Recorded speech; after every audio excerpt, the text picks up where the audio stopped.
So this is Writer's Voices, and I'm your host, Monica Hadley, and it is snowing like cats and dogs out there today in this snowy February day. So my mother and co-host, Caroline Kilborn, is not able to be with us today, but I have a wonderful co-host who was on one of my very first shows over 10 years ago, talking about writing. When we first started out, I think you were maybe my second guest or something like that. I think I was on with Paul, yes. Yeah. So, Crystal Guerin, welcome to Writer's Voices. And you want to tell our listeners who we have today? We have Emily Miles Terry, Times best-selling author of Nesting, It's a Chick Thing, and Postcards from the Bump. She is the co-founder of Open Book Publicity, a national literary publicity company which has publicized hundreds of best-selling books in a wide range of genres, from parenting to health and cooking to science fiction. Currently, Emily lives in the Boston area, and when she isn't talking about books, she's trying to write another one. Welcome to Writer's Voices, Emily. Thank you. I'm happy to be here. I've booked a lot of authors on your show and heard many good things. Well, yes, you have, and we very much appreciate that. And yeah, I feel like that you must hear good things because you keep bringing more authors to me. Yeah, I think what authors are looking for, and publishers too, or a forum where they can have a good amount of time to talk about their book. I think it's really hard to sum up a book and get to the important points in a 3-minute interview. So it's rare to find a longer format interview, where you can really go into depth on things. And there are very few hosts that can, or choose to interview novelists. So that's, a tricky thing, as you know, I'm sure. So you're a rare bird. Well, I like to read novels, so that's why I like to interview our novelists, because then I get an excuse to read all these great new books. Right. Yeah. But, me too. Isn't that why we're all in writing and publishing? Oh, yes. So, Emily, how did you make the jump from writing to publicity, or were you in publicity first and then published your own books, or what? Tell us a little bit about your journey. Yeah, my career started in New York at Doubleday right out of college, and I was in the publicity department. So I loved it from the minute I walked in. I just knew that being in the world of books and ideas and authors was really where I was meant to be, and I was fortunate enough to meet some terrific mentors, and I stuck with it, and ended up on the West Coast at a small press, and at one point in time, they approached myself and a good friend of mine who worked there, who was in art production, Amy Beanland, and said, this topic of women and sisterhood and friendships is really hot, and we need a book. Can you guys come up with something, because you seem to be good friends?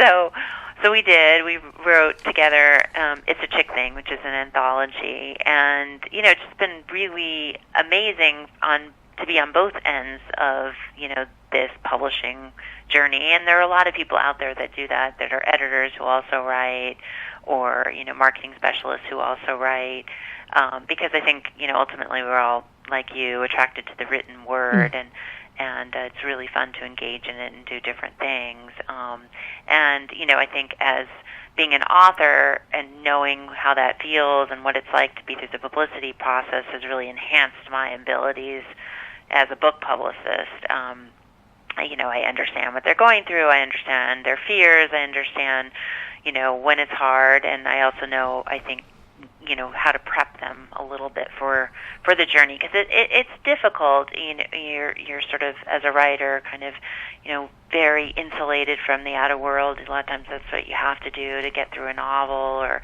a big book, or if you're a researcher or a scientist, you're really kind of in your lab or in your writing space, and then you come out and you have to talk about your book constantly. So it can be a really difficult transition.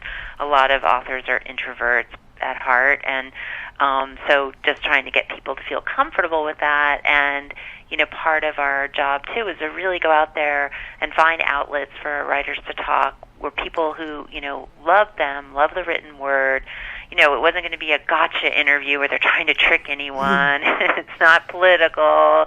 It's not about getting in an argument. And we found different shows, radio shows that are really positive all around the country, mostly in local markets, that will give the author a great conversation and give them a chance to reach people who care about the written word.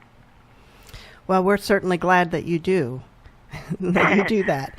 So, Emily, at what point did you decide to go out and launch your own publicity firm, Open Book Publicity, with your partner, Leslie Rosman? Oh, that's a good question. Yeah, we, for years did work in the house, and that meaning that we worked, at various publishers. And there was just a point in the time when my family we were moving. My husband was going to graduate school, and we needed to move out of the Bay Area. So we struck out sort of on my own. Now, I had hired Leslie, my business partner now, as a freelancer before, so I knew she was the best person in the world, with the hardest worker, the really experienced, very driven and committed. So when we started sort of loosely working together, and that worked out great, and then we formalized it about 1998. So it's been a long time. Wow. Well, I'm curious about, you work mostly with authors from major publishing companies and some independent publishing companies. How does that, do those companies still have their own publicity departments? And how is the decision made to engage your firm rather than the in-house publicists? Right. That's a good question. I think, we have really specialized in an area that publishers aren't really able to replicate what we do, because they have so many things they have to cover. An in-house person has, maybe 10 books a month that they need to promote, and they're also looking at, other forms of broadcast like television interviews and print, which is very important too. So it's a little bit of a mystery as to exactly how or why different publishers decide to hire out. But, sometimes it's just overload on their in-house departments. Sometimes it's a book that they think has a really good chance and needs an extra push on radio. Sometimes they hire us when all their efforts are done and things have gone really well, but they need to move on. Their staff needs to move on to other projects and, forthcoming books. But they want to keep the momentum going, so they'll hire us on the back end. But a lot of times I think it's really they're hiring us because of our specialty in this area that's unique, and sort of something that they're not able to do themselves. But I think there are a lot of really good publicists in various publishers that work very hard and get a lot of things done. So it's not to say that we're the only game in town. So you're talking about your specialty. Are you talking about women's literature, or what would you say your specialty When I say that, I mean radio. I see. In terms of book publicity. Okay. Yeah. Because you do bring a lot of different. You do bring us a lot of novels, but there's a lot of nonfiction as well.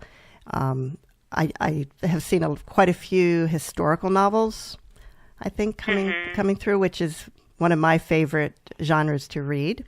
So I always love that. Tell us a little bit, Emily, about when you get a new client. How do you start the process of working with that client?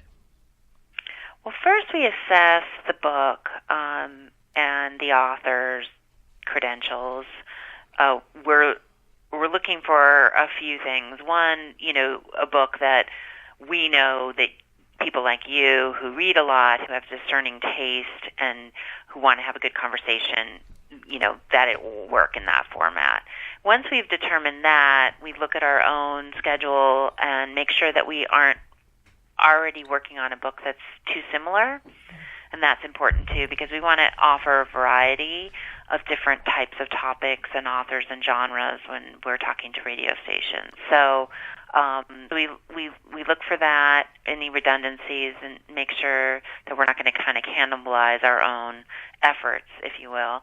And then we sort of look at the logistics. I mean, it's remarkable how many times people hire us or try to hire us, and they're really not available. It's a time-consuming, it's a time-intensive commitment, and we can do things internationally. We can do a lot, but we do need a fair amount of hours from the author, and sometimes that's just not possible. But those are the kind of things that we look at to and assess things. We make sure that philosophically we believe on a kind of a more in the tenets of the book, if you will. Like, we're not going to work on a book that doesn't jive with a strong belief of ours. So no Holocaust deniers need apply. Yeah, we've had some interesting calls over the years too. We had this was so funny. It was like a guy who was a big mobster's associate, and he had a book. And he kind of called us, like, hello, in a deep voice. Like, we're busy. We can't take anyone on right now. You just never know, what's going to happen when the phone rings and someone reaches out to us. But it's generally we have a lot of really good options. It's just more, really figuring out who can fit in and making sure the timing works and that kind of thing. But we like to represent cookbooks as well as novels, as well as we do a fair amount of children's books, and that's really important to us sort of philosophically, because we both have kids, and we really have tried to raise them to be readers too, so we like to do kids' books. Did you just send me the Boards and Platters book? Was that one yours? Chronicle books. Yeah. They used our list for that mailing. Isn't that yummy? Yeah. I know. I thought it just had such good ideas. Oh, I know. It's like makes me want to entertain. Yeah, definitely. And it was so unique. I just would never think of anything like that. I'm not a good cook myself, so. Well, I was just in Italy. I was in Italy twice last year for my nephew's ordination as a deacon in the Roman Catholic Church in September at St. Peter's Basilica. And then I went back and took my sister, his mother, back in December because he was serving as the deacon on the altar with Pope Francis for his New Year's Day Mass. So we went for that. And one of the restaurants that the three of us went to, my sister and I and my nephew in Rome, it was like #1 in Yelp. And they did these huge meat and cheese and condiment platters on boards. And the board, like for three of us, was about 3 feet long and about maybe 8 inches wide. And I thought, we're never going to be able to eat all that, but somehow we did. Of course, my nephew's 6'6", I think, so that helps. But but it was amazing. And I don't think we really, there probably are restaurants here that do that sort of thing, but man, that was impressive. Yeah, that's great. We probably did borrow the idea from them. Yeah. Don't do it quite as well, right? You're listening to Writers' Voices with Monica and Caroline. My co-host today is Crystal Guerin, and our guest is Emily Miles Terry, who is the co-founder of Open Book Publicity. And I noticed on your website that you say you do not represent self-published authors. And let's talk about that a little bit, why you came to that decision, and did you ever try to do that, to represent self-published authors? Yeah, I mean, I think it was kind of what, I touched on before, is that we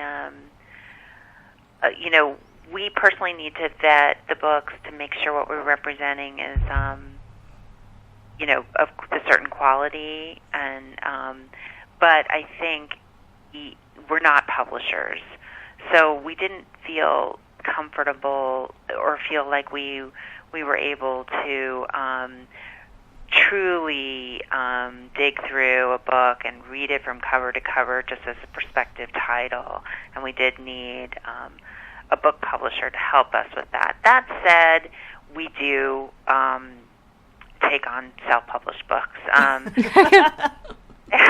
discourage them. If it's someone that's a referral from someone else we know or highly respected so-and-so, I guess that's sort of a lesson in book publishing in general, is that, people got their book published because they were aggressive and didn't take no for an answer. And so some people, if they look at the books we've represented and they're really believing in their book, and they'll still come after us, and sometimes, it definitely works out. So it's hard to keep a website updated, and the industry has been very dynamic. So I think, we do represent self-published books. Yeah, from I'd say probably one or two a year at least, maybe more. Is that a factor in how dynamic a book is received? I mean, how well it does, how dynamic the author is, and how aggressive they are? Yeah, I think a lot of authors are just kind of almost like activists in a way. They're really dogged, and it seems like you have to be, one, to get an agent, and then to get published, and then to, figure out how to market yourself.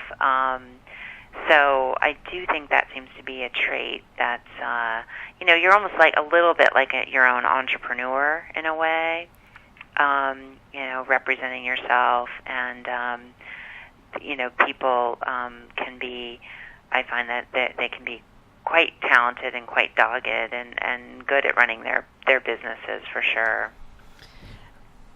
Well, if you're self-publishing, that's even more true, that you have to be, it's a business, really.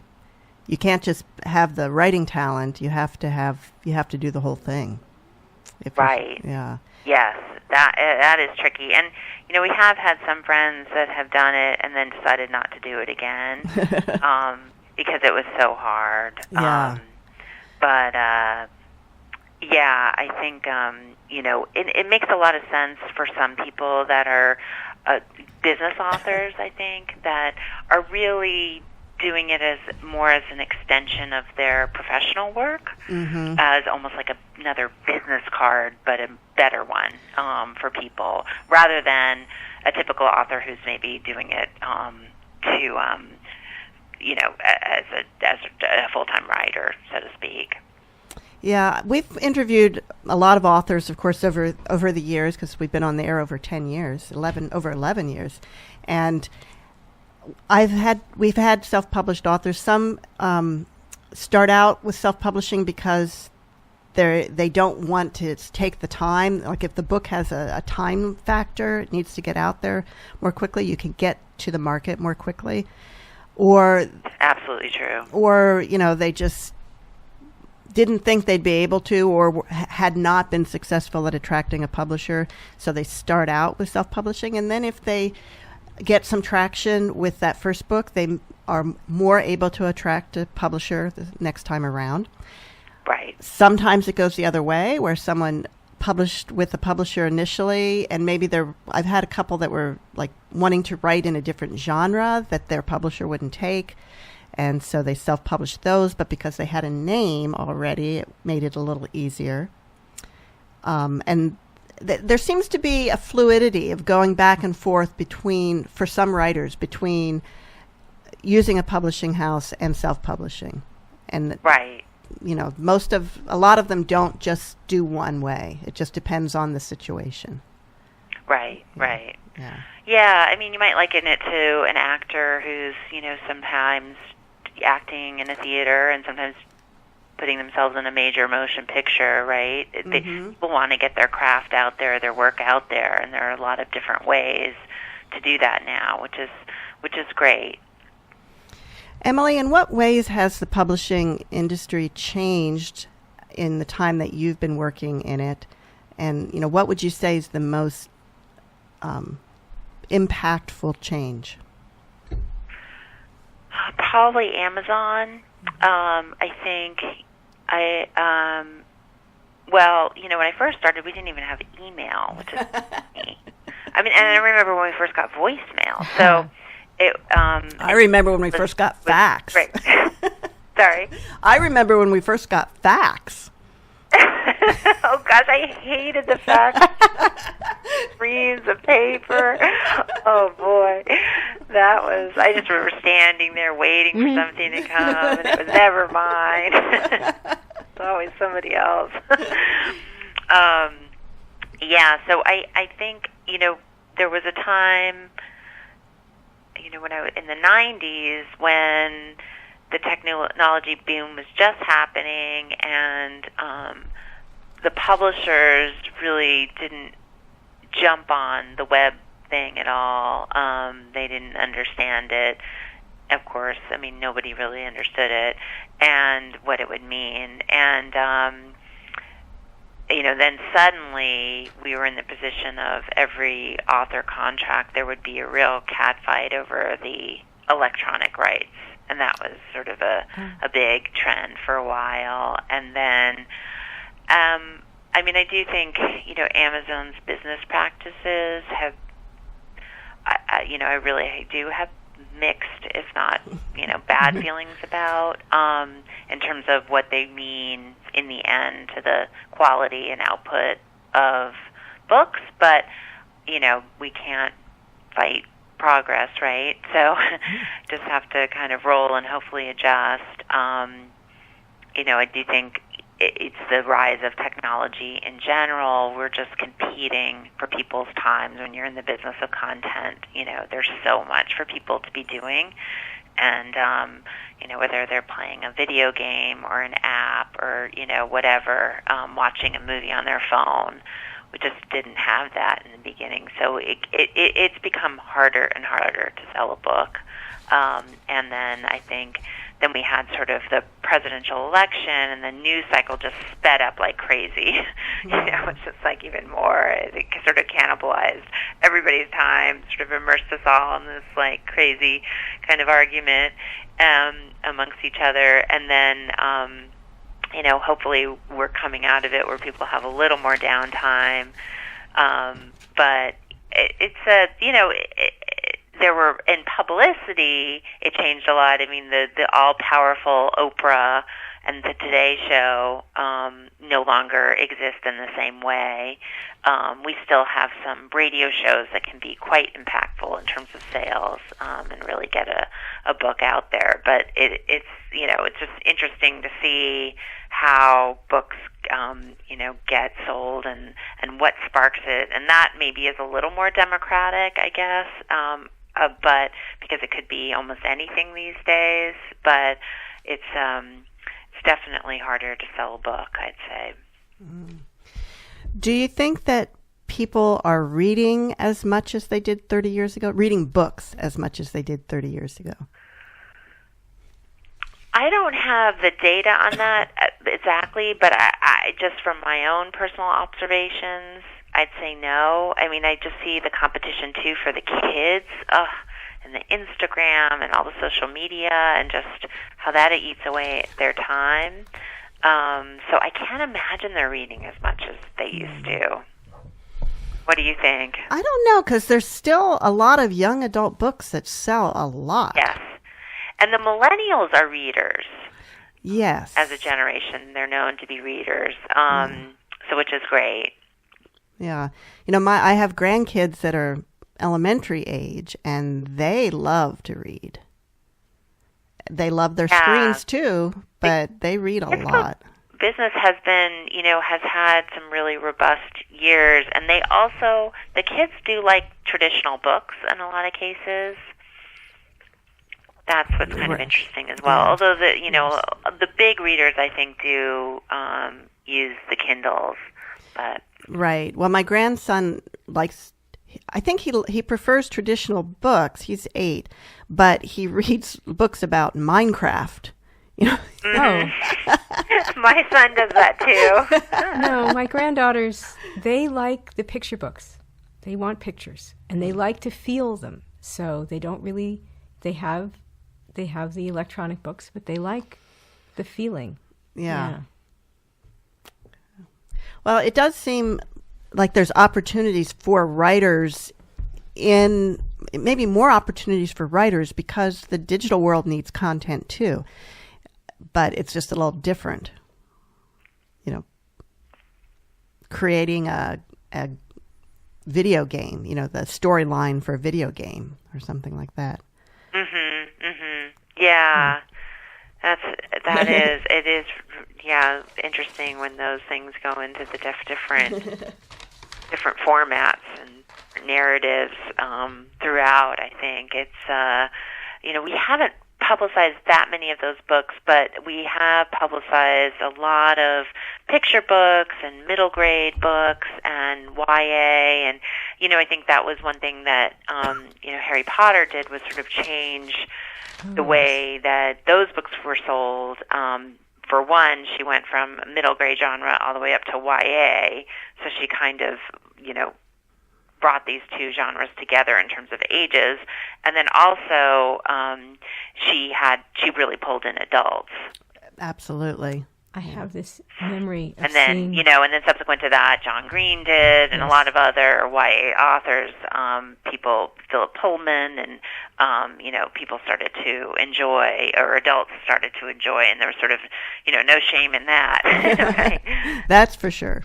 I was just saying, I remember seeing a little boy. I went out to lunch one time at a restaurant, and I saw a little boy clutching his Harry Potter book. It was his, and he was supposed to be eating, and his mother was like, "No, you have to eat now." And he wanted to read his book, and it was so impressive to me, that it meant that much to them, like their own private world. And I think that's what books are for people. Yeah, I call that with kids, it's kind of the book bite. I think that if you can get them, because I have a lot of friends that ask me, how do you get your kids to be a reader? And I think if you can get them to have that first sort of love affair with a book, then they're going to always be looking for it again. And but I do think it's interesting the different ways that kids read. I mean, my daughter was just like sort of born a reader. She would read a book a day, I think, when she was in 4th or 5th grade. My second was a rereader, which I objected to at first, but then I learned to appreciate it, and he's actually a fantastic writer, I think, as a result. But he would just reread the Harry Potter series. Oh. And again. Yes. He'd be like, don't you want to try something new? Nope. Those are the ones that turn into writers, of it that. seems. Yeah. And then my youngest is much more into graphic books, like the Minecraft ones you were talking about. And that I think has changed too. There are a lot more of them, a lot higher quality than there used to be, and they're pretty amazing. So he kind of goes back and forth between sort of typical, regular kind of prose fiction, and then the illustrated books, which I also kind of fought a little bit at first, I will admit. But then I gave in. And I began to see the merit in reading those, because they're really, really amazing books, too. You're listening to Writers' Voices with Monica and Caroline. Our guest today is Emily Miles Terry, the co-founder of Open Book Publicity, and my co-host is Crystal Guerin. So has it changed having your children, what your children read? Has that changed what you are interested in publicizing?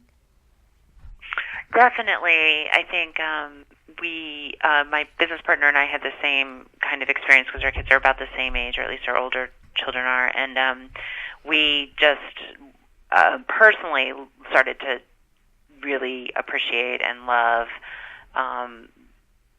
all sorts of children's books, and know them really well, and see how excited and how formative and influential they were on our kids, and so that became sort of an important cause. And we worked hard to kind of find radio interviewers who could interview people about kids' books, because typically all these shows are meant for adults, right? Radio shows are mostly meant for adults. So that was also an interesting thing to kind of ferret out different people around the country who wanted to talk on the radio to authors who were writing children's books.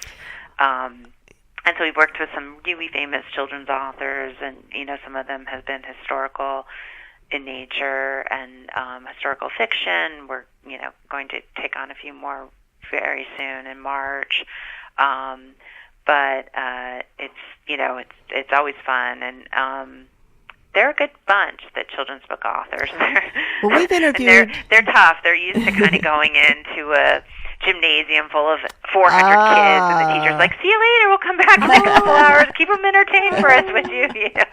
Well, they're good sports, I find. We've interviewed a lot of young adult authors, and like you said, that's ideal because a lot of those books appeal to kids and adults. Mm-hmm. I have done picture book, and middle, lower, like chapter book authors. It's a little hard to do in a whole hour on that sometimes, because like if they read the book, they can read the whole book out loud in 5 minutes, and but describing the pictures, I mean, I think, for instance, we have a book right now that we're working on called "I Am Harriet Tubman." Oh, I just got that yesterday. Yep. Yeah. Get it? Yeah. So, so that is a little book, right? Mm-hmm. But, we're hoping the bigger conversation about Black History Month and Harriet Tubman in particular will kind of carry that along, and the author's done a lot of research. That said, not a lot of people have an hour like you do. Well, sometimes we'll do a half hour, 2 half-hour segments for that sort of thing. You're very brave. Yeah. Go a lot more in-depth, I think, than a lot of people do. But the authors love it, and they appreciate it a lot.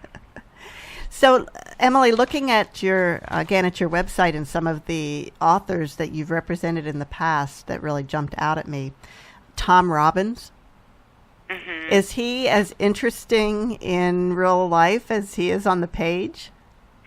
Yes. Has a lot of personality. I think, and that's been many years since we worked with him. But what's funny too is just these different personalities, and I think when like for instance, we were just recently worked with a sleep expert, a neuroscientist who specializes in sleep. Well, very consistently, he needs his 8 hours. He will not get up early for a radio interview. So it's interesting how the interplay of what they're writing about comes in terms of our working process and our working together. I think, what we really love are authors who give fantastic interviews, and that's always the goal, right? And we coach people on different techniques, but some people are just gifted in that way, and they've had a lot of experience, and they know what they're doing. And those authors, to me, are real standouts, like Andrew Solomon, who wrote Far From the Tree, nonfiction. He's just gripping, fantastic. Mm-hmm. The sleep doctor I just mentioned, Matt Walker, who is talking about pretty difficult neuroscience, and he's able to distill it into very simple, eloquent nuggets. It doesn't hurt that he has a British accent. He sounds smart no matter what he's saying, but he says a lot of extremely bright things. And then I think, Lori Halls Anderson was one of our favorites to work with. Yeah. She is incredibly eloquent and, National Book Award winner, and just also a very organized person, extremely professional. We worked with John Green at one point. He's extremely funny. And let's see. Oh, we're working on a book soon too, and it's a very, very serious book. And it's a middle grade book, and I love the juxtaposition. It's about a girl that goes undercover in Nazi Germany, basically. Oh, wow. And it's a very intense, pretty dark book, I think.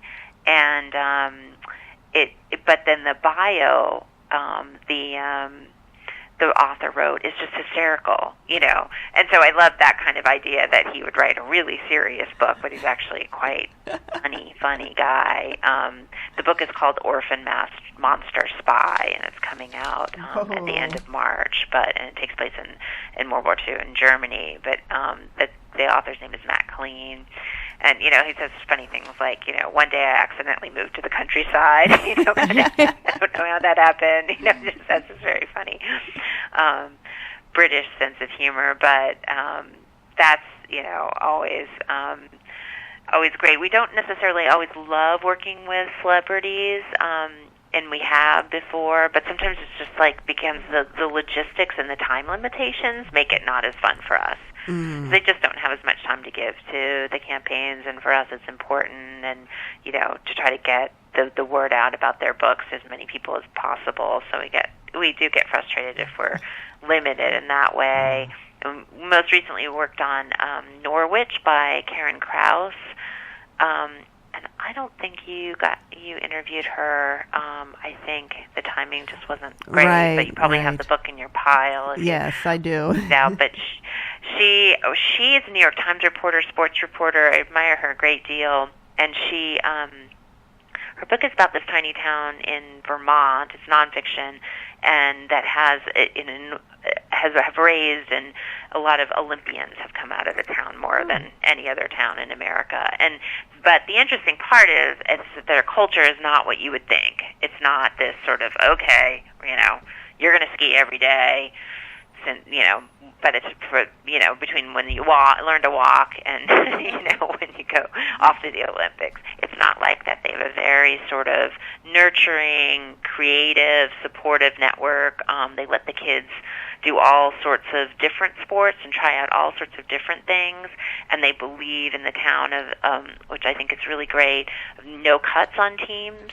And, as Karen explains, when you have no cuts on a sports team, what that means is these very accomplished sort of prodigy athletes have friends that aren't necessarily those types of athletes, but they give them balance, and their whole world isn't just skiing or snowboarding or, some kind of Olympic competition. They also have friends who, like to knit or draw or, do different things. So it's just a really positive. Well, that probably also gives kids who may be late bloomers a chance to compete on something that in another place they would have been cut and dropped out and gotten discouraged and never gone back to.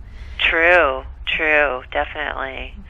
That's really true. But that's what I like. Every month it's sort of a different set of authors. About how many authors do you work with at a time, Emily?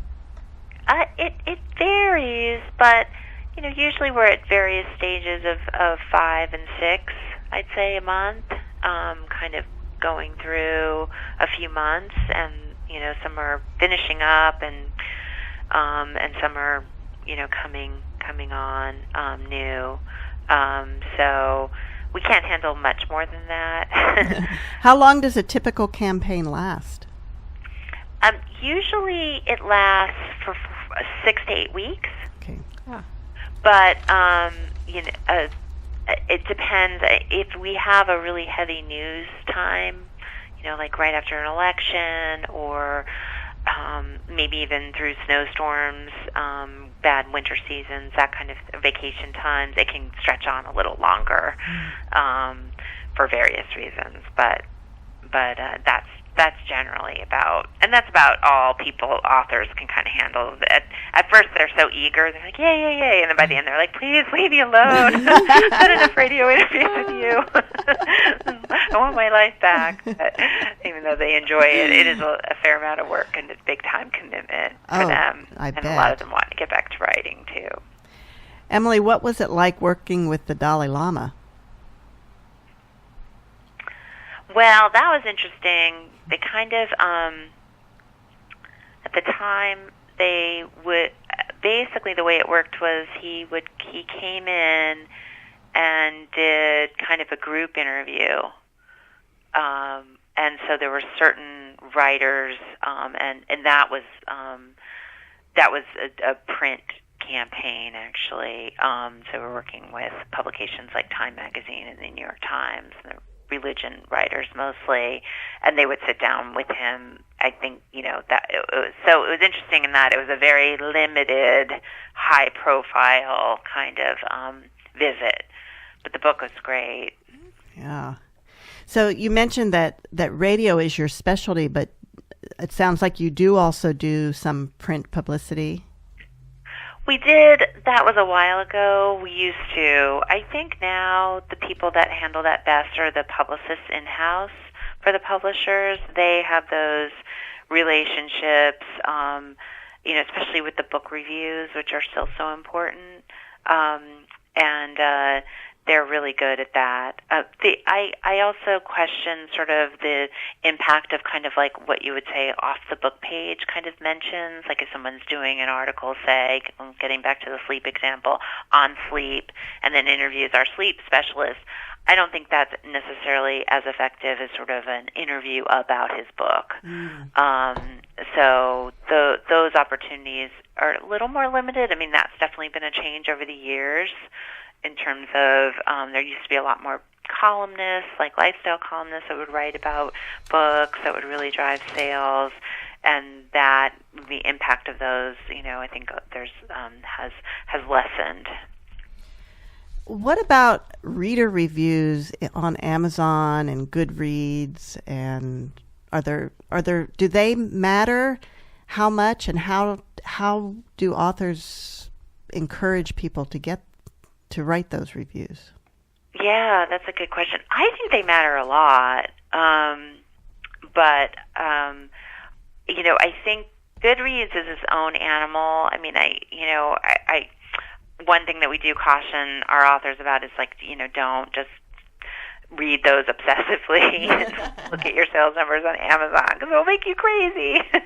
Because they get, people take criticism really hard, especially. I think also they take it really hard when it's kind of careless criticism, when someone just is kind of spouting off and really hasn't read the book carefully, Yes. And it's not a fair representation of their work, and that's where I see people really get upset because they want to engage in that and they want to correct it, and you can't really. But we do, encourage people to encourage their friends and family to put notes up, about their book, and start the conversation for them. Because we find that, once some people start weighing in, more and more will, and that's generally a good thing. But and you can see too, I mean, I look at them, I think you can see you can gauge the popularity of a book too by the number of reviews, right? Yeah. Some of these bigger books like Wonder or something like that they'll just have a gazillion reviews, and it's amazing. I know when I get like the Kindle, Amazon Prime, you get a free digital book every month, and sometimes I download them, sometimes I don't. But when I look at them, and I'll look at the number of reviews, because if a book only has 18 reviews, I think, okay, it's probably self-published. It's his relatives, and it's probably his relatives, and right. Because what you talked about before with why it's easier for you to work with publishers, why it's easier for me to work with publicists, is because somebody else is vetting the book and right. and saying, yes, this book is of a certain quality of writing. Right. Yeah, because there's just so many out there, and you can't, like you said, you can't spend the time to read every single one, and just like the old slush pile where they said if you don't capture somebody in the first page, when people send me books, if on the first 2 pages I'm like, this writing isn't very good, I'm not going to keep going because of the amount of time that I have.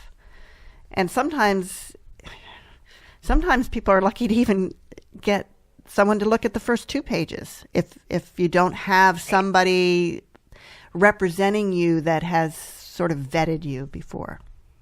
Right. Yeah, that's really true, I think. And, we just sometimes get overwhelmed with the just general amount of what's coming at us. And also, I could never sort of, going back to the cookbook that we were talking about before, I could never, try a couple recipes. I mean, I know some people can look at a cookbook recipe and know if it's good, and I forget it. No idea. So that's another, Chronicle has such high standards for their cookbooks, and the illustrations and the photographs and the actual recipes and the way everything is put together is just really amazing. But we took on an interesting self-published cookbook not too long ago. But the author was well credentialed and experienced, and kind of what the kind of person we were talking about not too long ago. And again, that's an interesting genre too, because that can be they're definitely like the cooking shows and the cooking radio shows, but that can be hard for some people to talk about. I think particularly the male interviewers, sometimes they'll just say, "Oh, please, Emily, don't make me interview a cookbook author." I love to read cookbooks more than cook from them. Oh yeah, they're a whole. That's a whole kind of literature, I think. And the stories that come with cookbooks. Yes. Yeah. Right. Yeah, the best ones are part memoir and part cookbook. And I even have books like that my grandmother owned. There was Elizabeth David, I think was her name, was a cookbook author who wrote books like that probably back in the 40s. Oh, yeah, that sounds familiar. Yeah. I see books they're not books yet, but I see people having websites that do stories and cooking, and then they put it together and make a book out of it. Do you find that books are like that? They're compilations of a blog, say, or cookbooks done like that? Just like the Julia, Julie and Julia, where she started out with the blog and ended up with a publishing contract. Is there much of that, or are bloggers moving into books? I think wouldn't you categorize sort of Smitten Kitchen as a blog too? I think that's another example. At first I think that was a real fresh kind of thing, the blogging, and then a lot of the bloggers were getting book deals, and then we were getting a little pushback from the media saying, "All right, everybody has a blog now." But there was some, they're like, if someone comes to me again saying their credentials are a blog. Yeah, but there were some really good ones. There was, I think, No Baggage. I think that one came from a blog. Yeah, no, there's some really good ones, I think. But I think there were also, it just became kind of just overused. I mean, publishers, they tend to do that. They'll sort of, oh my gosh, memoir is popular. Let's, publish 1 million memoirs until finally everyone's like, enough, and there's a glut, and then they'll move on to the next thing. So what's trending now in the publishing world? One of the things that's really, really popular genre, and it can be tricky publicity-wise, are books about dogs. And that, they must sell like crazy, because constantly, whether it's a funny book or a more serious book, but people love dog books. And at some point we kind of have to say, okay, we can't do another dog book. So stories about people and their dogs? We like dogs, but it just gets a little much.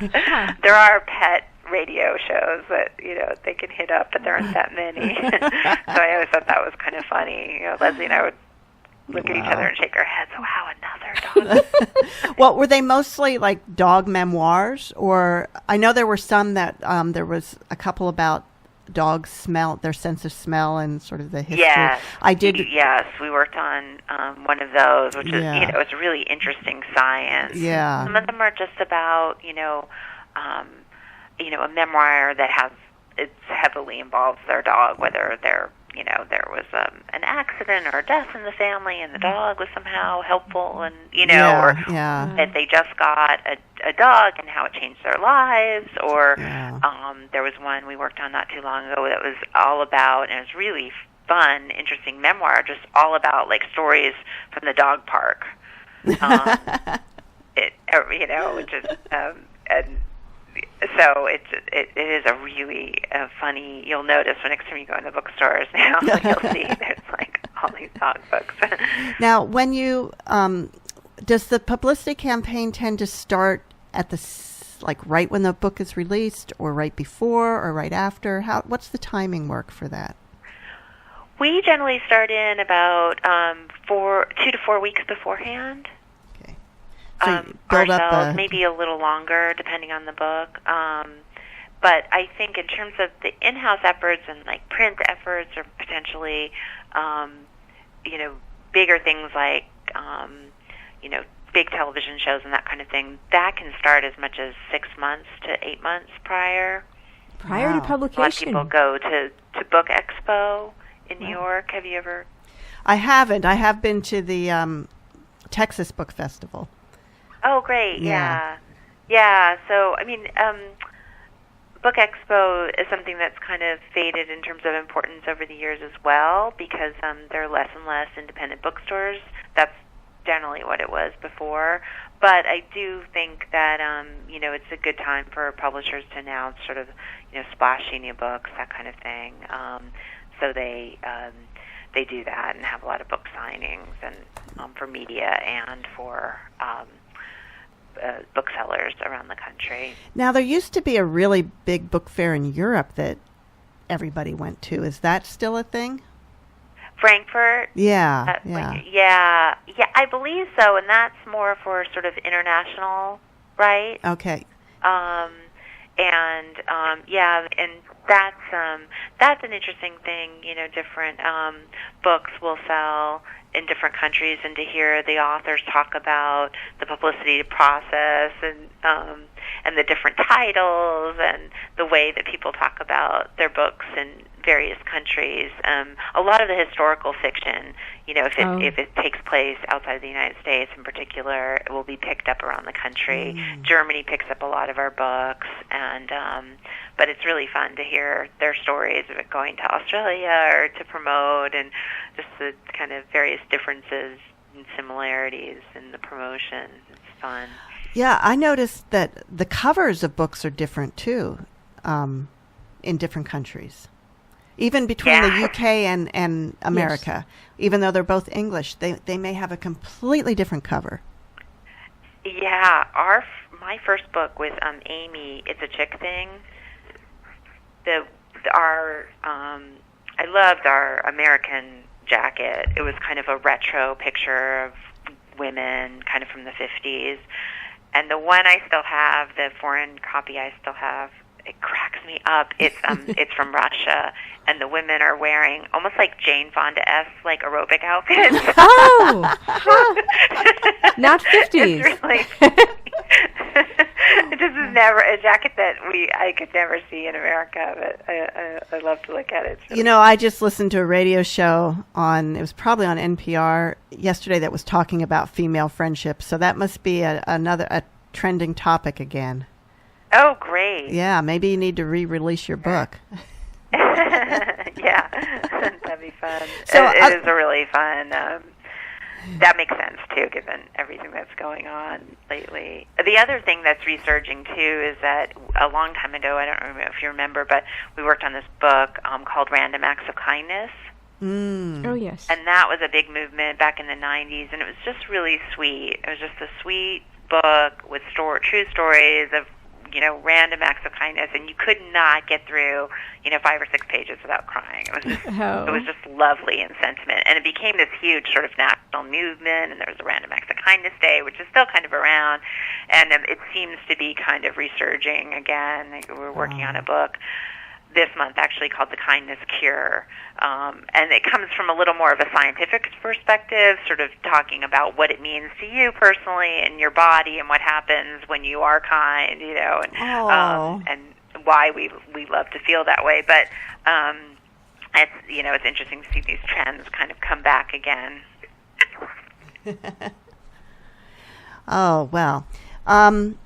Any other, like, dogs and anything else in the fiction world that's really trending now?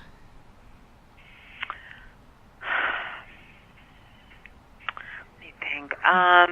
So are we past vampires yet? Zombies were big. You know, typically the National Book Award drives a lot of big fiction, but I don't think that was the case as much this year as it has been. So I haven't seen, you know, quite as much of a, you know, just a big blockbuster myself out there that's just really the book that everybody has to read and everybody wants to read kind of thing. Like, I even felt like, but, and the thing that's wonderful about that too is that, you know, if a book like that is not going to eclipse other sales, it expands the market for books, because what happens is more people, it's driving people into the bookstores. Yes. And they tend to go in and then they'll find other books that they want to read. So it's a really great thing, and I'm not sure that I see anything right now that is sort of at that level. On a fiction person. So no Harry Potters, no Twilight series. Yeah. We can always hope, we right? can always hope. Yeah. Well, I don't know. Is there something that you think is just the book to read this year? Oh, you know, I'd have to think about that. I don't think I've seen anything that's quite grabbed me that strongly either. But a lot of good books, books out there, and we cover a lot of them here. And unfortunately, we're out of time today. Wow, okay. I know. So, Emily. Well, this was a lot of fun. It went by fast. Emily Miles Terry, thank you so much for being with us today, learning a little bit more about book publicity. And I think, Crystal, you have some final words for us? I have a quote from Mark Twain. My favorite. Writing is easy. Great. All you have to do is cross out the wrong words. See you next week on Writers' Voices.